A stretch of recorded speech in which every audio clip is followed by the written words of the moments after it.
Hey, what's up guys? I hope you're having an amazing day and having a great week. Today we are going to have a look at how to take photos and how to use the HDR, high dynamic range.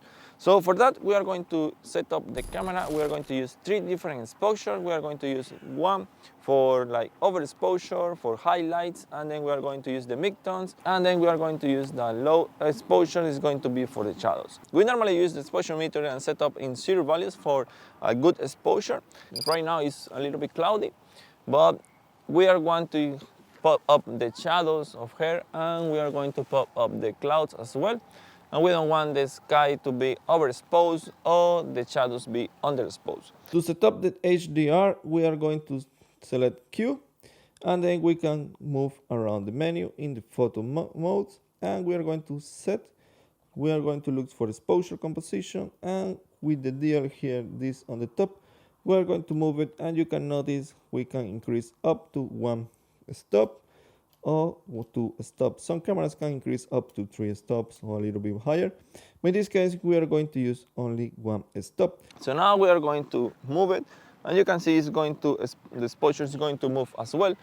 So we already have this exposure properly. We're going to take the photo, and then just give me a second. All right.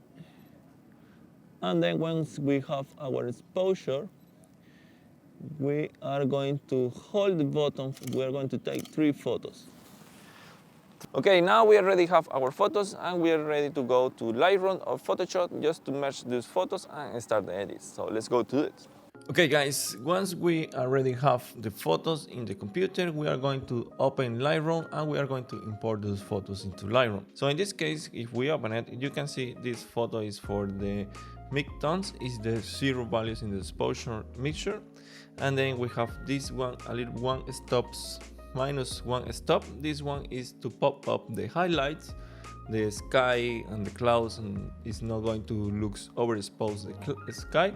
And then we have this one is 1 stop up, and this one is to bring up those shadows.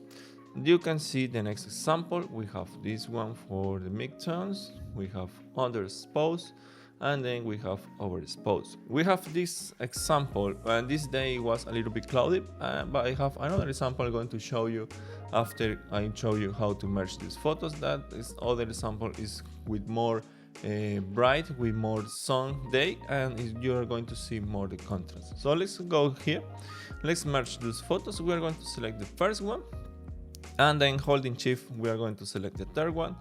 We are going to go up here, and we are going to go to photo, and where it says photo merge, you can see we have HDR, and we have panorama, and we have HDR panorama as well. In this case, we are going to choose HDR. That is what we are working on. So we select, and we leave Lightroom do its job. So this here is creating, and we have to wait a little bit, and then we have different options here on the right. You can see we have the dehost amount. What does this mean? Because sometimes when you are taking the photo, because you are taking 3 photos, the person can move a little bit, or maybe if it's some movement into the camera, you move the camera a little bit or something like that, then it's going to, because the HDR is going to align these 3 photos. If you move the camera, it's going to slightly move the object a little bit, and this you can select none. So basically it's not, you're going to see the ghost around there, and then you can see how precise it be, like low or maybe medium or high. You're going to play around with this. You can see in the background the people around here. If we select none, you can see how you see duplicate those people. And then if we press high, you will notice you not see that ghost, and you see only one person. So basically that is for that. You can show the ghost overlay. You can see where is the movement. You can see here the trees on the top, and then the people in the background, and that is the area where the program is just fixing this alignment of the photos. And then we basically have everything. We just need to just auto align, auto settings. Just you come here to press merge, And Lightroom is going to apply some contrast, some adjustments for highlights, shadows. It's going to edit a little bit like basic correction once they make the edit. So you can see right now here we have the photo already merged, and we've selected, you can see the values on the right. It's increase a little bit this contrast, decrease the exposure, and then the highlights, the shadows, and the vibrance and the saturation. Lightroom doesn't touch any other parameters. So you can go here, you can see the sky, you can see the shadows, the midtones looks really a good exposure. You can see here in the Instagram. And then don't be afraid to tweak a little bit the values. If you are not happy with the Lightroom basic correction, you can come here and increase the highlights if you don't like, or the shadows, depending on what you're looking for. You can maybe move the clarity, and you can play around with the curve or any other things. I'm not going to touch anything here in this photo. I'm just going to do the lens correction for this example. And if we are going in the next photo, you can see it's more or less the same. It's cloudy, it doesn't notice too much difference. But let me show you another one. So if we come here, is this photo here. I already did this for the thumbnail for one of my videos. You can notice here we have the sky. You can see this is for the midtones. We can notice it's a little bit overexposed here on the left hand side the photo with the sun, and then you can see the shadows is a little bit too dark. But once we come here, you can go to the next photo. This one is one step less, and you can notice better how is the sky, the clouds. You can see it's not really overexposed on here on the left hand side with the sun.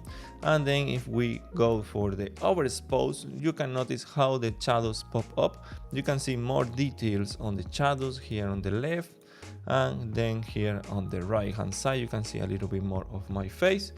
And this one for the midtones, you can notice is a little bit too dark. So once we merge these three photos, the same thing, you select the three photos, you come here to photo, and then you select photo merge and you choose HDR. Once I do this, this is the final result. So you can notice, you can see details on the skies with the clouds, the sunny. On the left is not overexposed. You can notice some details on the shadows. You can see my face. And this photo I already touch some parameters, so I increase a little bit the details, the sharpenings, the noise reduction. I came here to HSL, to the saturation, luminance, just to adjust those values. In the curve, I use the red one, the green and the blue tones. And then I just tweak a little bit the white balance and other values here just to get better of this photo and go for the style I want to. So that's it for today, guys. I hope you like this video. You know how to do the HDR for your photos. You can do the same technique in Photoshop if you would like to. You can do for panoramics as well. It's going to be more or less the same. I'm going to make a video for panoramics. I'm going to explain you how to merge those photos.